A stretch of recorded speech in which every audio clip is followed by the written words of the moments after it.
President Trump's recent behavior, retweeting anti-Muslim videos, peddling debunked conspiracy theories, making LeVar Ball into a national figure, it's raising questions about what's going on in his head.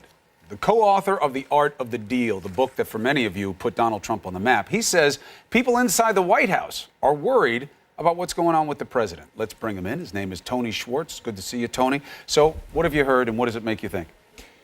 Well, even if I hadn't heard this, I would think what I think, but I am connected to a large group of psychiatrists now who wrote this book, The Dangerous Case of Donald Trump, and there's a pretty widespread feeling among them that this is a shift that's occurring, that he has one of the people I know received successive calls from two different people from a White House number, so you don't know for sure, but from a White House number saying, we're concerned the president is, in one case, decompensating, which is a psychological term for losing his grip on reality. So they saw something different. And decompensation is a psychological, but also medical term where what maintains homeostasis, your well-being, that those mechanisms are starting to break down. So that would be suggestive, no matter who they are, that they've done a little research and that they had a concern about whether or not he was well. Exactly. And I think that's exactly what's happening. Is there is a small, very small percentage of people in the White House, because I think a lot of them essentially function as either hostages or members of a cult. But I think there's probably still some who, when they hear him say things like that Access Hollywood tape wasn't real, get very anxious, because that is completely unmoored from reality. And I think the issue, Chris, is that he has the bizarre advantage of sociopathy. I've been saying that since July of 2016. That's what I think the issue is. He doesn't have a conscience. He doesn't have an internal moral arbiter. So he's willing to say anything, and no guilt or sense of questioning himself ever arises. The defense is this. He has a conscience. He is as well as you or I, probably better than I. But this is who he is and how he reacts to aggression as he perceives it. You want to mess with him in the media, he will distract with different narratives. He will attack you 24/7. He will think about nothing else, because a fair criticism will be he has a hyper focus on how things affect him. We're not used to seeing that as much in other presidencies. There has been no surrendering the me to the we, but it doesn't make him sick, Tony. Make your side of the case.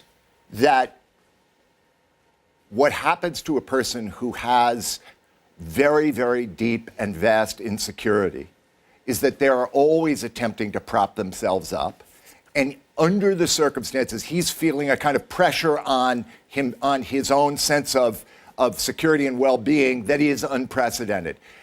It's one thing to act in this way that you're talking about toward CNN or toward me. It's quite another to do it when Kim Jong-un has just set off a missile that can get to Washington, and he's still acting as if he's in a playground and he's 9 years old and he's taunting the guy across that playground. But it could go to personality, not competency. But to advance your own case here, let's put up a graphic of what's happened recently and what has driven this speculation. You can read through the bullet points you want, but as you read them in succession, it does start to ask, why is he messing with such low, such insignificant stuff?